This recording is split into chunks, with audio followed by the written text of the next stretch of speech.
يقدم لكم هذا البرنامج برعاية موبيليس. موبيليس، معا نصنع المستقبل.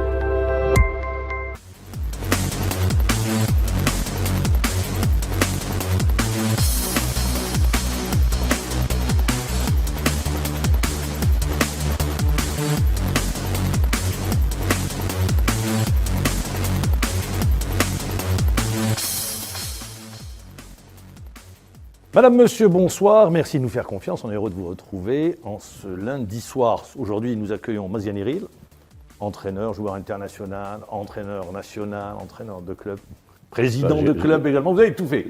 Vous connaissez, vous avez fait toute la chaîne. Maziane, bonsoir. Bonsoir Mammar, bonsoir à toutes et à tous. Merci d'être avec nous. Sid Ahmed, bonsoir. Bonsoir Mammar, bonsoir à nos amis téléspectateurs. Au sommaire de ce Stade 24, des hauts et des bas consacrés à l'équipe nationale, 2 matchs, 1 nul, 1 défaite. On reviendra sur le bilan de ces 2 derniers matchs de l'équipe nationale et puis l'événement consacré au mondial qu'abrite le Qatar. Sans plus tarder, des hauts et des bas.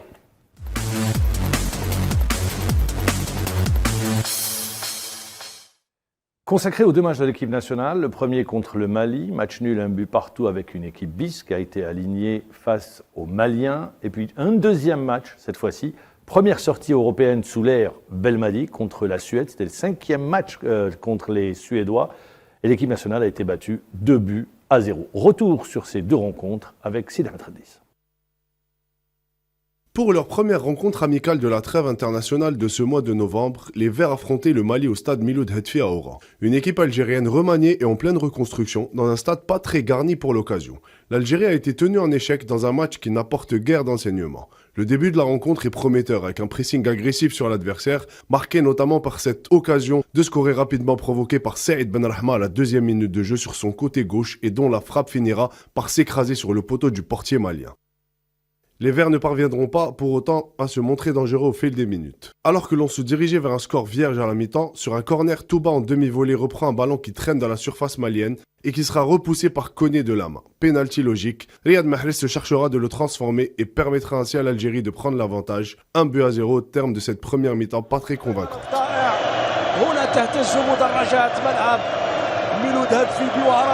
En seconde période, les hommes de Jamel Belmadi cherchaient à creuser l'écart. En vain, ils verront au contraire leur adversaire revenir au score par l'intermédiaire d'Aïdara sur une reprise du pied gauche, bien seul dans la surface de réparation algérienne. Il trompera Mandrea à la 59e minute de jeu. Le match se termine sur ce score d'1 but partout qui nous laisse sur notre faim. Rendez-vous 3 jours plus tard à Malmö. Pour la seconde et dernière opposition de ce stage face à l'équipe de Suède, la sélection nationale terminera son année 2022 par une défaite. Après une bonne entame de match, les Algériens vont buter sur un bloc équipe suédois bien organisé avant de sombrer suite à l'expulsion de Ben Sebaini. Touché au visage, Ahmed Touba commet une faute dans la surface dans les arrêts de jeu de la première période. Forsberg transforme.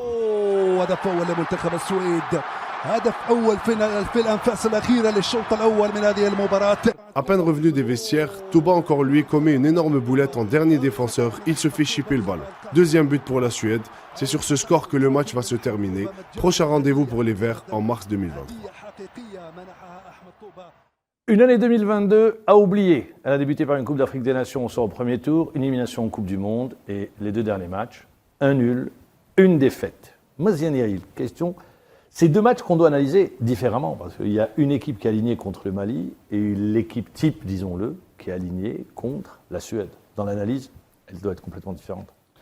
Je crois que les 2 matchs en fait reflètent l'année 2022. Non, en fait, depuis l'entame de l'aventure africaine et des éliminatoires de la Coupe du Monde, je crois que ces 2 matchs reflètent véritablement le visage de l'équipe nationale qui n'a pas été très serein, qui a manqué un peu aussi de lucidité parfois, et même si on a cherché toujours à travailler, en tous les cas, dans l'esprit des joueurs, il y avait toujours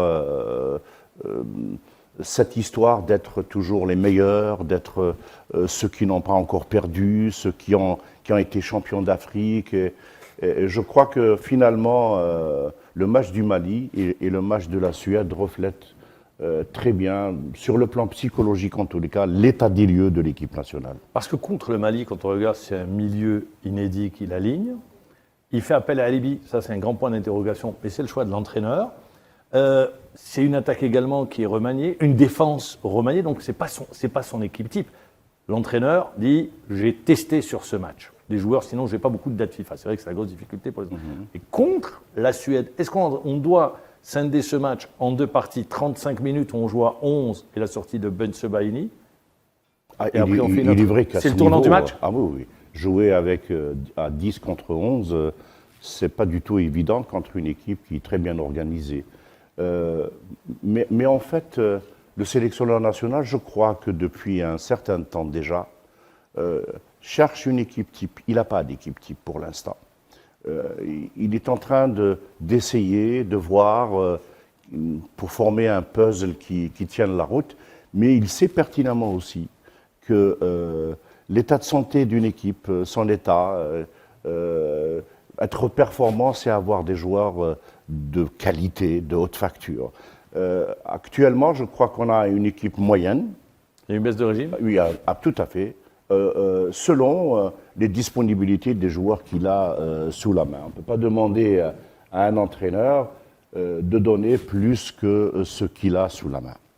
Et c'est pour cela que le sélectionneur parle toujours de joueurs de perles rares, de recherche, de chercher des joueurs en Europe, parce que malheureusement, dans notre championnat national, c'est toujours délicat de trouver des joueurs qui sont véritablement compétitifs et concurrentiels vis-à-vis de ceux qui sont en poste déjà. Donc, s'il n'y a pas d'apport de qualité de l'autre côté... L'apport ne peut venir, je vous pose la question, que de l'extérieur? Ça veut dire qu'on dit pour l'extérieur, championnat étranger? Pour l'instant, il me semble que malheureusement, oui. Malheureusement, ici, il est difficile de trouver des éléments qui peuvent réellement apporter le plus attendu. Donc, la qualité, elle est ailleurs, il faut la chercher ailleurs. Et si nous avons la chance, en tous les cas, d'avoir d'autres éléments qui viennent renforcer l'équipe, là, effectivement, il y aura un autre travail, il y aura une autre vision, et il y aura d'autres objectifs pour l'équipe nationale. Sid Ahmed, il y a des joueurs, ce que j'appelle les cadres, qui n'arrivent pas qui ne répondent pas actuellement à ce qu'on peut attendre d'un cadre d'une équipe, c'est-à-dire tirer son équipe vers le haut. Là, vous avez compris, je vais parler de Mahrez, par exemple, qui n'est pas au mieux. Belaïli, qui, au bout d'un moment, devient lassant par son jeu, parce que ça y est, bon, on sait ce qu'il va faire. On a vu le milieu de terrain qui se cherche, Zerrouri, peut-être dans son positionnement, je dis bien dans son positionnement, je ne remets pas en cause ses qualités. Est-ce que vous partagez cet avis? Oui, vous clairement. dites non? Mais après, il faut aussi se mettre à la place des joueurs. C'est-à-dire que mentalement, c'est difficile en ce moment. Il y a eu une double cassure. Il y a eu déjà l'élimination au premier tour en Coupe d'Afrique. Par la suite, juste après, ça s'est enchaîné. Il y a eu une autre désillusion où c'était... C'est pas pour vous apporter la contradiction, mais à un moment donné, c'est des compétiteurs. Un compétiteur tourne la page. Pourquoi. Oui, c'est vrai qu'on peut tourner la page. Mais à l'approche d'une Coupe du Monde qui vient de débuter, les joueurs viennent en stage pour jouer 2 matchs amicaux. Et ces deux matchs amicaux sont là pour Mahrez. En conférence de presse, il le disait. Il disait qu'on a encore du mal à digérer cette non-qualification à la Coupe du Monde. Donc psychologiquement, c'est difficile de remettre les joueurs dans le bain parce qu'il n'y a pas d'échéance.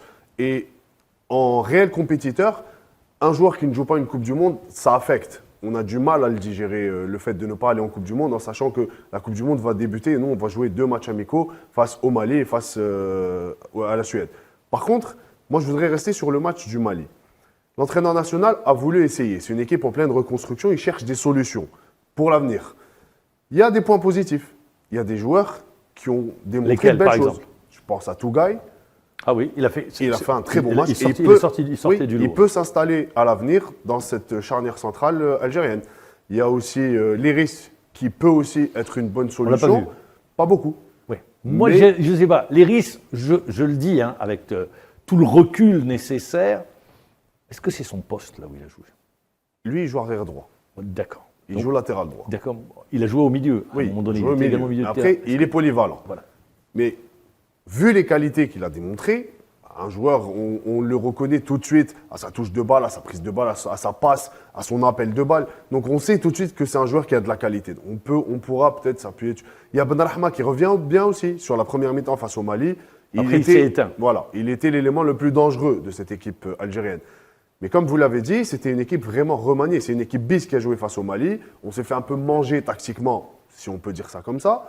Mais face à la Suède, juste après, vous l'avez dit, il y a deux facettes de l'Algérie. Il y a le tournant du match, l'expulsion. C'est l'expulsion. et les Mais 35 juste avant l'expulsion, il y a eu de belles choses de la part de Il y avait notre une équipe bien en algérienne. place. Bien en place, qui jouait, une équipe joueuse, qui allait de l'avant, qui s'est créé pas mal d'opportunités face à une très belle équipe de Suède. C'est un bloc équipe qui défend bien, qui est compact. Donc, je pense qu'il y a de quoi tirer de bons enseignements de ces deux matchs amicaux. Prochain match, ça sera au mois de mars. Équipe malienne. On a vu une belle équipe malienne. Ah bah, les Maliens, c'est connu. Hein. Ils ont. On les ils avait ont battus une- difficilement 1-0 à Blida. But de Oui, Mahrez, oui. d'ailleurs, ça lui a Oui, réussi oui. le Mali. Oui, oui. Ah, Et Mali, cette fois-ci, également, ils nous ont posé En tous vraiment les de cas, gros problèmes. ils ont un système de formation. Je ne sais pas comment ils font, parce qu'ils n'ont pas les structures qu'il faut, mais ils arrivent toujours, en tous les cas, à être présents sur Il y a de la les- qualité. Il y a de la qualité. Il faut regarder où ils vous évoluent, les joueurs. Ouais. Quasiment tous Tous en en Europe. Europe Ouais, ouais. et dans de grands clubs. On va écouter l'entraîneur ivoirien du Mali, Eric Sékou Chel, l'entraîneur ivoirien du Mali, qui revient sur ce match contre l'Algérie. Je pense un très bon match de haut niveau africain. Il y avait de l'intensité, il y avait beaucoup d'engagement de la part des deux équipes. Il y a eu aussi des occasions. Voilà, c'était un match très plaisant à regarder, spectaculaire, même s'il n'y a eu que 2 buts. Je pense qu'on on était pas impressionné, mais peut-être un petit peu sous pression. Puis après, on est tout doucement rentré dans ce match. Dans notre temps fort, on a pris un but à la fin de la première mi-temps.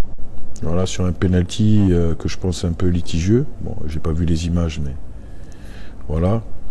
Puis derrière, en deuxième mi-temps, une réaction avec des joueurs entrants qui apportent ce qu'ils ont apporté pour faire la différence. Voilà, donc je pense que c'était un match nul mérité de la part des deux équipes. Alors, match nul mérité de la part des deux équipes. On va rester sur les réactions. Cette fois-ci, l'entraîneur national Jamel Belmadi, après la défaite contre la Suède. Effectivement, contre une équipe européenne comme ça, de qualité, tout le monde sait que la Suède c'est une équipe de qualité, les directives étaient évidemment de faire le moins d'erreurs possible, parce que les choses à ce niveau-là, ça se paye cash. On savait qu'ils avaient une capacité à se projeter vers l'avant, sur des transitions assez efficaces, assez cliniques. Et ils arrivent à se mettre sur 2-3 passes, à se mettre en situation, des situations de but. Mais on va revenir à l'essentiel et justement cette expulsion. Parce que jusqu'à cette expulsion, on était installés dans ce match-là, on prenait nos marques, on avait des situations de... Et bien voilà, donc ça c'est sur l'analyse du match. Et juste, à titre, parce que j'aime bien les stats. La Suède, on ne les a jamais battus. Ils nous ont toujours battus. Un seul match nul. C'était après la Coupe d'Afrique des Nations 1990. Entraîneur Abdelhamid Karmali. On avait fait match nul un but partout au stade du Saint-Juillet. Buteur Sarrar, l'actuel président de l'entente de Sétif. Très bien. Donc l'année se termine comme elle a commencé. Aujourd'hui, il faut se projeter sur l'année 2023. Il ne nous reste plus qu'un mois. Je voudrais, Mozianeri, vous avez dit quelque chose tout à l'heure. C'est vrai que chez nous, le championnat ne produit pas beaucoup de joueurs de très très haut niveau. Mais quand même, il y a quelques joueurs. Je pense par exemple, est-ce qu'il ne devrait pas regarder du côté... Je le dis, c'est un joueur, on en parlait tout à l'heure, de Kandoussi par exemple, au milieu de terrain. Moi, je trouve que c'est un joueur qui est constant dans la performance. Il l'a montré l'année dernière. Il le montre cette année. C'est lui qui porte l'entente de ce type. Est-ce que vous ne pensez pas qu'il faudrait peut-être donner sa chance à des joueurs... Un joueur comme Kandoussi. Il me semble qu'il y a, en tous les cas, il a une opportunité extraordinaire, c'est le CHAN qui va se dérouler en Algérie. Je crois que s'il arrive à reproduire les mêmes performances qu'il réalise au niveau de l'entente de Sétif, je suis convaincu qu'il aura au moins, en tous les cas, un regard pour le faire venir en équipe nationale. Effectivement, c'est peut-être l'un des rares aujourd'hui, l'un des seuls. Meilleur buteur du championnat, 7 buts depuis Qui l'entame de me la saison. semble en tous les cas assez proche de la sélection D'intégrer. nationale. Et Absolument. qui d'ailleurs reste performant, même si aujourd'hui, il y a eu beaucoup de joueurs qui sont partis de l'entente de Sétif. Il est resté à l'entente et il est toujours dans cette... Je suis de ceux qui disent qu'il fait peut-être une saison de trop. Oui. Il aurait Mais dû aller plus tôt. Oui. Mais aller sur un championnat européen. Aller sur un championnat peut-être qu'il européen. n'a pas eu l'opportunité. Mais après, comme a dit Mzenere, il a une chance de jouer le CHAN ici en Algérie. Et je pense que Jamel Belmadi suivra Ah, il est attentivement, obligé, ça, c'est sûr. suivra attentivement les performances de notre équipe nationale durant ce CHAN. Et Khandousi a vraiment de fortes chances, si toutefois il arrive à rester performant sur ce genre de matchs, internationaux bien sûr, comme ce qu'il fait avec l'entente de Sétif. On le voit, c'est lui qui porte l'entente depuis le début de saison. Il a joué pratiquement à tous les postes. Il marque des buts, il a la récupération, il a la construction du jeu. Donc il C'est un milieu relayeur. Hein. Oui, oui. Et il se projette beaucoup vers l'avant. Il marque beaucoup de buts pour un milieu de terrain. Donc s'il arrive à rester sur cette constance, il peut avoir sa chance en équipe nationale. Mazienne, on l'a dit, d'accord, Coupe d'Afrique des Nations, on a été sorti au premier tour. Également, cette cicatrice d'élimination en Coupe du Monde. La Coupe du Monde, ça y est, elle a débuté. Maintenant, on doit tourner la page sur 2023. Alors, pour les joueurs, c'est le moment ou jamais. Ça y est, on ne va pas rester à s'accrocher à cette élimination. Non, je crois que, en tous les cas, il me semble, hein, de par les déclarations qui sont très cohérentes du sélectionneur, concernant sa vision de l'équipe, quand il analyse son équipe, il est clair que, même s'il ne le dit pas, en tous les cas, c'est vrai, c'est difficile pour un sélectionneur de dire qu'il n'est pas très satisfait de la qualité qu'il a dans Il le dit de manière très subtile. oui, tout à fait. Mais enfin, il faut le reconnaître. En tous les cas, c'est mon avis. J'ai l'impression, en tous les cas, qu'il ne dispose pas pour l'instant de joueurs capables, en tous les cas, de hisser l'équipe nationale à un bon niveau. Si nous restons avec la même configuration, nous allons de désillusion en désillusion. Est-ce que, alors on annonce l'arrivée, Aït Nouri, ça y est, c'est fait, c'est acté. Awar, ça devrait se faire. Je sais qu'il a eu son passeport algérien, Oui. il l'a eu. Il a fait les démarches Il a fait nécessaires. les démarches nécessaires, ça devrait se faire. C'est Adil, je ne sais pas, je ne prononce pas. Non, Adli. Adli, pardon. Adil, c'est Rami. Ouais, C'est le français. Adli. Adli, du Milan AC, je ne me prononce pas encore, parce qu'on n'a pas d'informations concernant ce joueur. C'est comme c'est l'arrivée de 2-3 joueurs, ça booste également un groupe. Écoutez, déjà avec trois joueurs de plus et de qualité supérieure, il est clair que les choses vont changer au sein de l'équipe nationale. Leur responsabilité à eux, déjà, qui vont arriver dans l'équipe avec un statut de joueurs évoluant à l'étranger et qui sont appelés justement pour redonner un nouvel élan à l'équipe nationale. L'équipe a besoin d'être relancée, pas uniquement par les discours du sélectionneur, Sur le terrain. mais sur le terrain et quand vous par dites- l'apport quand vous de dites joueurs de relancer, qualité. C'est la En concurrence. termes de qualité, surtout. Bien sûr, Quand je dis concurrence, c'est sûr. Oui. bien entendu, avec Parce que l'arrivée certains, de ces peut-être, joueurs, se sont installés dans ils un vont confort. porter, ils vont hisser en tous les cas le niveau de concurrence Voilà. au sein de l'équipe. Et c'est exactement ça, parce qu'il y a aussi des valeurs sûres aujourd'hui. Quand je dis des valeurs sûres, il y a des joueurs qui s'installent et qui sont vraiment sur une régularité impressionnante. Je pense à Ben Nassar. Ben Nassar, aujourd'hui, pour moi, c'est le meilleur joueur algérien. C'est le meilleur. Il est là depuis un certain Dans temps. l'animation, c'est lui, Il est hein, égal dans à l'animation. lui-même, à chaque fois. Il y a Ben Taleb aussi qui revient bien. Il est sur le match face à la Suède. Il a été performant, même si on a été à 10 dans un bon bout de temps. Il était là, présent, il a fait son match. Donc, tous ces joueurs, avec l'apport de nouveaux joueurs, comme l'a dit Mzenere, des joueurs de qualité qui évoluent dans des championnats relevés comme le Milan AC ou dans des clubs qui jouent la Champions League, qui jouent l'Europa League. Il y a Awar aussi qui devait partir à un moment donné à Manchester City. Donc c'est une valeur sûre. C'est un joueur qui peut qu'apporter un plus à cette équipe. 2023, l'équipe reviendra au mois de mars. Il n'y a rien jusqu'au mois de mars. La qualification en Coupe d'Afrique des Nations, elle est acquise. Il ne faut pas se mentir. On va passer en Coupe Sauf d'Afrique des miracle. Nations. Logiquement. D'autant plus que la Coupe d'Afrique des Nations 2023 se jouera en 2024 en Côte d'Ivoire et on attendra Ce peut-être sera en janvier. en janvier, Janvier 2024. Et après, il y aura 2025 avec le début des éliminatoires de la Coupe du Monde et avec la Coupe du Monde qui va également changer de nombre d'équipes. Donc, Formant. disons, donc, sur 2023, sur ces matchs, est-ce que selon vous, il faut encore tester ou il y a cette difficulté pour l'entraîneur À dose Écoutez, homéopathique. En termes de qualité, avec l'arrivée des joueurs que vous avez cités, il est clair qu'en termes de qualité, c'est une qualité sûre.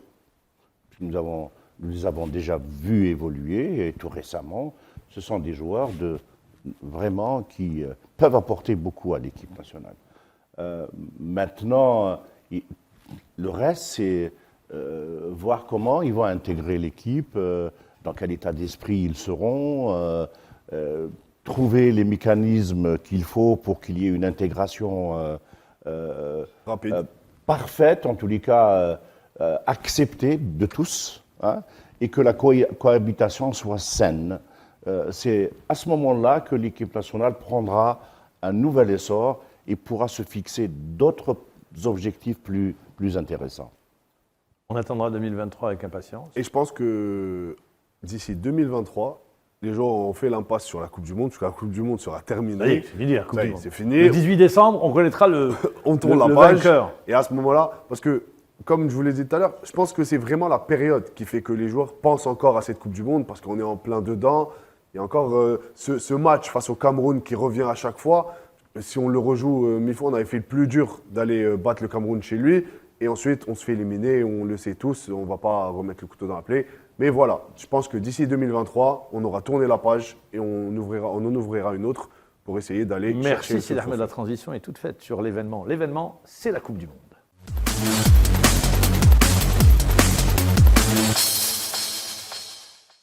Eh bien, l'événement, comme je le disais, c'est la Coupe du Monde qui a débuté au Qatar avec un match d'ouverture, superbe cérémonie, retour en image sur la cérémonie, signé Nariman Zekar. Coupe du Monde Qatar 2022, un mondial inédit à plus d'un titre. Le mondial 2022 a débuté officiellement ce dimanche avec la cérémonie d'ouverture à Doha qui a tenu toutes ses promesses en rendant hommage aux compétitions du passé, mais aussi en adressant un message fort avec un court-métrage autour du tout sur un texte clamé par l'acteur américain Morgan Freeman au centre du stade, vantant les mérites et les valeurs du pays hôte. Leur apparition dans le stade pour rendre hommage à une compétition lancée en 1930. Dans les grands événements internationaux, la composition de la tribune d'honneur est un exercice diplomatique exigeant du doigté. Le président de la République Abdelmajid Tebboune s'est rendu à Doha à l'invitation de Sheikh Tamim Ben Hamad Al Thani, émir du Qatar, et ce afin d'assister à la cérémonie d'ouverture. Le souverain de 42 ans adresse la cérémonie. Elle était belle, somptueuse, réglée à la minute près, 30 minutes, on n'a pas dépassé d'une seule seconde. Et puis également des méga stars, Morgan Freeman qui était présent, le jeune youtubeur qui, avec cet échange entre les deux, et puis cet hommage rendu aux supporters, rendu aux précédentes éditions et tout ce qui a entouré cette cérémonie d'ouverture. Vous l'avez vu, Rosiane ? Ah oui, c'était grandiose, On l'attendait. franchement. Hein. Bon, on s'attendait à ce qu'il y ait quelque chose de très spécial et Avec un de message de très tolérance particulier. également. Ah, tout à fait. Bah, je crois que c'est l'une des meilleures ouvertures, en tous les cas, des Coupes du Monde qu'on a vues, des cérémonies d'ouverture. Je crois que le Qatar s'est hissé à un niveau difficile à battre. Hein.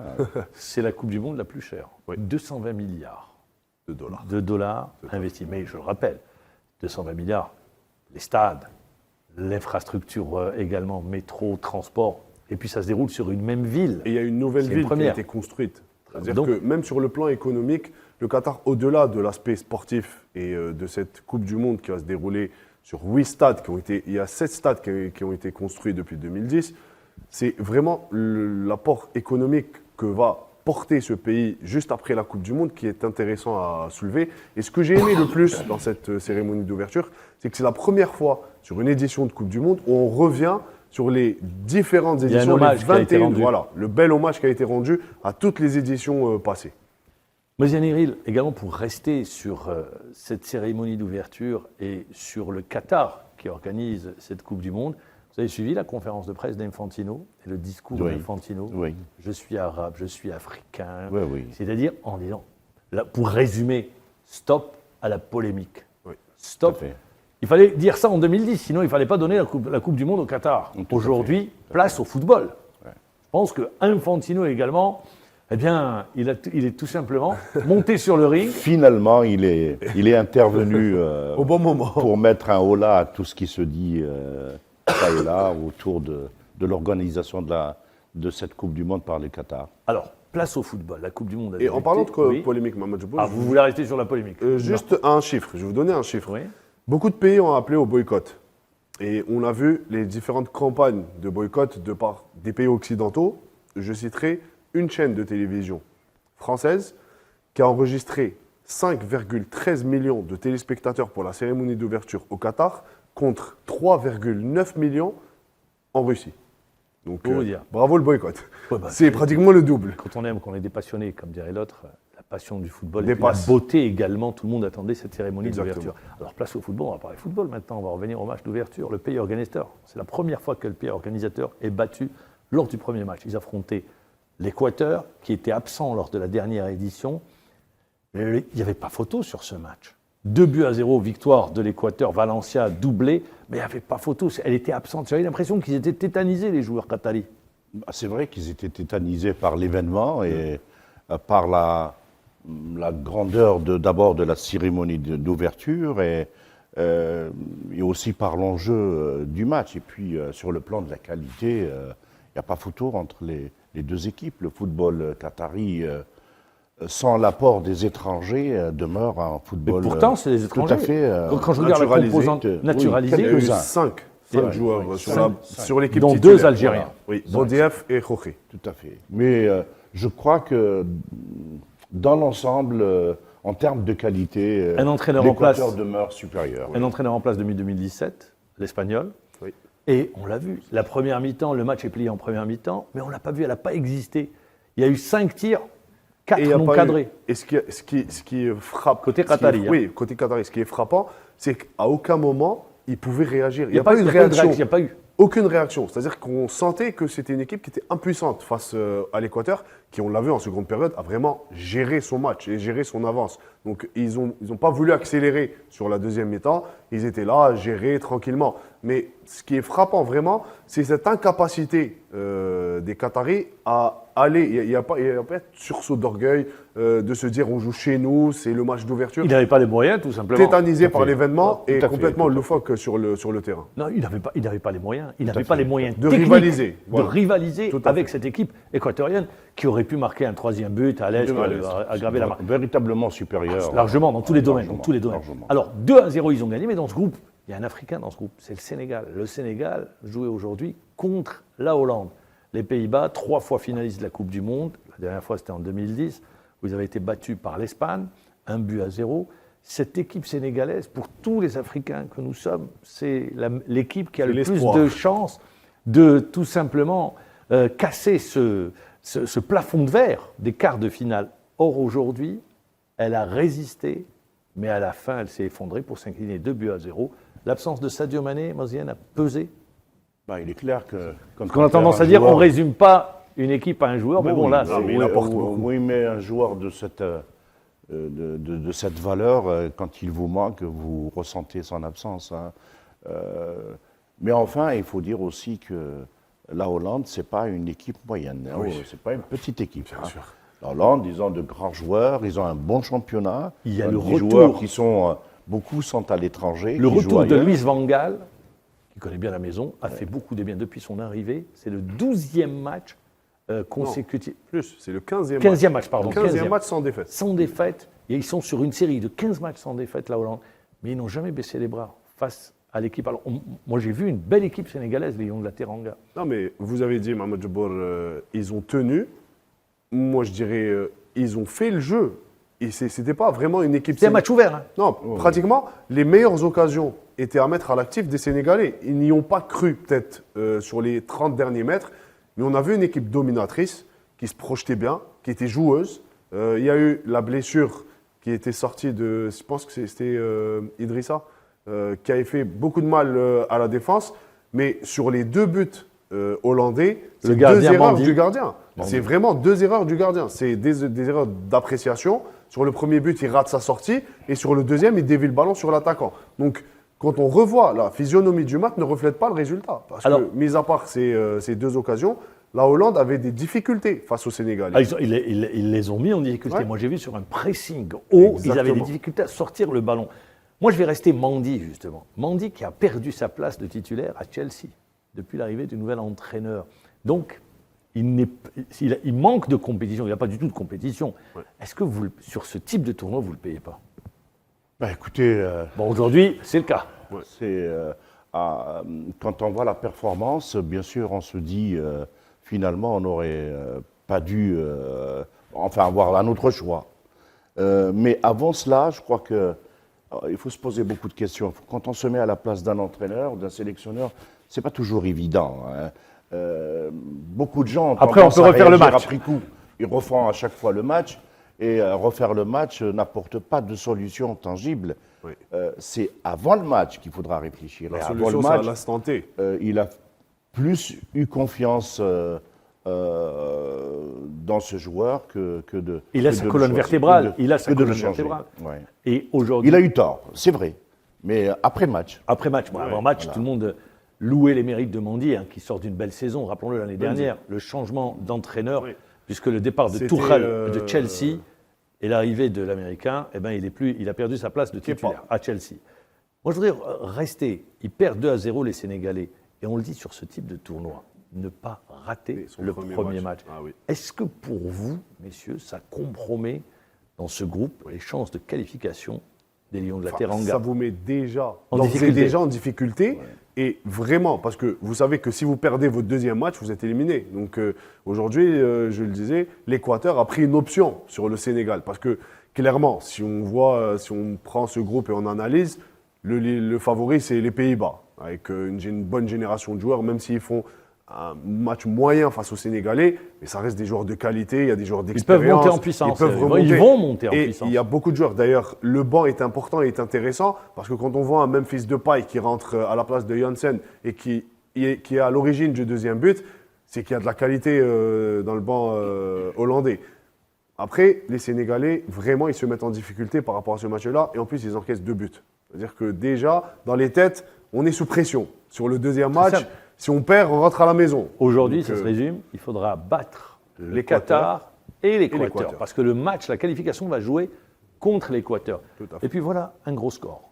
Un gros score, c'est l'Iran, dont c'est la 6e participation à une phase finale de Coupe du Monde. Il retrouve Kéroge, qui les a pris au mois de septembre parce qu'il avait fait une pige en Égypte. Oui. Mais ils sont complètement écroulés, 6-2, face à l'Angleterre. On était inquiets concernant les Anglais qui n'avaient plus gagné sur les 6 derniers matchs.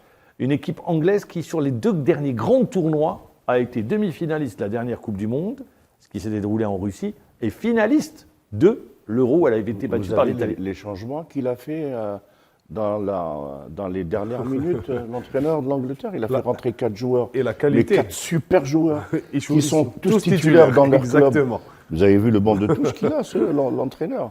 Puis il n'y a pas photo, c'est comme pour le premier match entre le Qatar et l'Équateur. Entre l'Iran et l'Angleterre, c'est un score tout à fait logique. 6-2. Ouais. Non, mais il a raison, vraiment. Quand on voit la qualité de cet effectif anglais, moi je pense que c'est l'outsider numéro 1 de cette Coupe du Monde. Et s'ils arrivent vraiment, parce qu'ils sont sur une continuité, vous l'avez dit, avec Southgate, il y a une régularité. Ils sont finalistes du dernier Euro, demi-finalistes de la Coupe du Monde. En Russie, Donc, ouais. en Russie, ils sont vraiment sur une certaine continuité et il y a une belle génération de joueurs. Quand vous voyez les Phil Foden, les Grealish, les Sterling, les Harry Kane, il y a aussi Saka. Bellingham, il y a Sancho. C'est vraiment tous des superstars dans leur club. Donc quand il y a une telle qualité de joueurs, je pense que c'est vraiment un outsider, l'Angleterre. Et, Et sur puis il y lequel en a va un falloir qui s'est compter. blessé. Beaucoup ne l'aiment pas. Comment il s'appelle Maguire. Maguire. Allez, Maguire. Là, je m'adresse à deux défenseurs. Peut-être Je m'adresse qu'ils vont à deux être défenseurs. tranquilles pour les prochains matchs. Alors, les Mais Africains. par contre, il y a un autre souci par rapport aux Anglais, c'est que souvent, quand ils démarrent fort sur les Ils terminent mal. Ouais, quand ils démarrent fort sur la phase de groupe, après ils se font éliminer. Quart finale. Quart finale, 8e, souvent c'est vraiment le problème, la problématique pour cette équipe anglaise. On va voir Southgate, qu'est-ce qu'il va faire? Est-ce qu'il va réussir justement à emmener l'Angleterre en finale? Les Africains, on a parlé du Sénégal. Est-ce que, je vous pose la question, on ne va pas citer pays par pays, mais est-ce que vous voyez une équipe africaine sur cette édition dépasser ce plafond de verre des quarts de finale? Ce sera difficile, sincèrement. Je crois que ça va être encore une fois le seuil maximal. Quart de finale. Oui, quart de finale. Et encore. Si toutefois ils arrivent. Si toutefois ils arrivent au quart de finale. La concurrence est très rude cette fois-ci. Je crois que c'est vrai que le niveau mondial en général a baissé quelque peu. On n'a pas l'impression qu'il y a de grandes équipes. Mais quand vous les voyez jouer sur des matchs intéressants, il faudra attendre au niveau des huitièmes de finale et des matchs spéciaux. Vous allez voir les stars, les véritables stars, véritablement s'illustrer lors de ces matchs-là. Ouais, mais je pense que Vous me tendez une perche là, parce que j'allais vous poser la question, je la poserai cette question. On va passer à 48 équipes. Est-ce que vous ne pensez pas que c'est la Coupe du Monde, la prochaine, le premier tour va être ennuyeux? Parce que bon, il va y avoir... beaucoup d'équipes. C'est des équipes, comme vous le dites si bien, il faudra attendre à partir des matchs à élimination directe. C'est une Coupe du Monde qui risque d'être organisée en tous les cas par 3 ou 4 pays. C'est 3 nations. 3 nations. Mexique, États-Unis, Et Canada. Canada. Donc, l'enthousiasme restera dans chaque pays. Donc, les premiers matchs seront des matchs éliminatoires. Oui, mais Ce sont des matchs d'entraînement, en fait. Oui.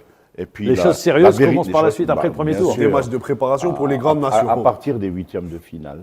Messieurs, vous partagez sur cette édition quand on dit Brésil, Argentine, 1 degré moins de l'Angleterre, l'Allemagne, on ne sait pas encore. La France Portugal, peut-être. La France, Tenant du titre. Qui a Mais une la France, belle équipe. il y a trop d'absents. c'est vrai. Trop d'absents. C'est vrai. Même s'il y a trop d'absents, Mais il y a beaucoup il y a de bons beaucoup de joueurs de qualité. Beaucoup de joueurs. Ouais. Ils ont une quarantaine de joueurs qui sont capables, en tous les cas, de maintenir le niveau de l'équipe de D'accord. Au moins au France. carré. Et puis il y a le dernier Portugal aussi. Je ne sais pas, mais j'ai l'impression, en tous les cas, qu'il y a une bonne génération de joueurs au Portugal. En tous les cas, ceux que je vois jouer en Angleterre, en France, en Belgique et en Italie, il y a de bons joueurs qui peuvent constituer, en tous les cas, une équipe Vous m'avez très parlé des compétitive. outsiders. Moi, je vous pose la question. Brésil, Argentine. Pour vous, c'est les L'Afrique du favoris? Sud, l'Amérique du Sud, c'est toujours les pays les plus représentatifs sont le Brésil Mais je ne sais et pas pourquoi. Je l'Argentine. sens cette année que Une sur des cette deux. édition, Une des deux que le sélections. Brésil, l'entraîneur, il a une équipe, il a eu des difficultés tout d'abord à mettre en place les joueurs retenus pour le mondial, et puis il y a beaucoup de qualités sur cette Très génération. bonne. Il a une très belle génération de footballeurs. Avec un Neymar qui peut-être arrive à maturité. Ouais. Je ne sais pas. Moi, c'est vrai que c'est un joueur extraordinaire, Neymar. Avec les qualités qu'il a, il fait partie des exceptionnel. meilleurs joueurs du monde. C'est un joueur exceptionnel. Quand il est à son meilleur Mais niveau. voilà. Mais faut-il qu'il soit à son meilleur niveau? Sinon, il devient agaçant dans les matchs. Provocateur. Voilà. Donc, s'il est à son meilleur niveau physique, Sur ce qu'on avait avec Et son club, qu'il prenne sur cette première conscience. partie de saison, oui. de sa responsabilité dans l'équipe, je crois que c'est effectivement L'un des lui, meilleurs. Mbappé, Messi. font partie des meilleurs joueurs du monde en ce moment. Ouais. On Et verra également une Christ- équipe d'Argentine portée par un Lionel Messi qui jouera fort probablement sa dernière Coupe du Donc, Monde. c'est tous leur dernière Coupe du Monde. C'est hein. pratiquement- Messi, Cristiano. L'Argentine est une équipe très compétitive, Et très agressif aussi. Compact. qui a beaucoup de joueurs qui sont en fin de carrière sur le plan international. Di Maria. Donc voilà, Messi. c'est peut-être l'ultime chance pour eux de... Martinez, Martinez. l'attaquant de l'Inter. Ouais, également. Donc il y a beaucoup de joueurs de qualité. Et quand on voit le début de saison de Lionel Messi avec le PSG, tout porte à croire qu'il a envie Tous les joueurs ont fait en sorte de se préparer pour la Coupe le du Monde. mondial. Voilà. On est au début du mondial. Le vainqueur, on le connaîtra le 18 décembre prochain. On verra si on a raison ou tort d'ici là. Merci encore une fois, M. Néril. Merci, Mahmoud. C'est moi qui vous dis merci. Sid Ahmed, Merci à merci. vous. On se retrouve bien évidemment lundi prochain à la même heure. Merci encore une fois de nous faire confiance. Bonne soirée.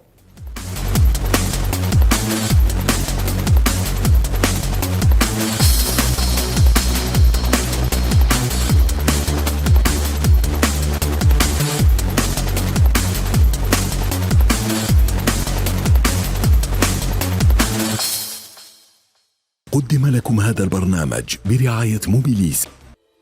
موبيليس، معا نصنع المستقبل.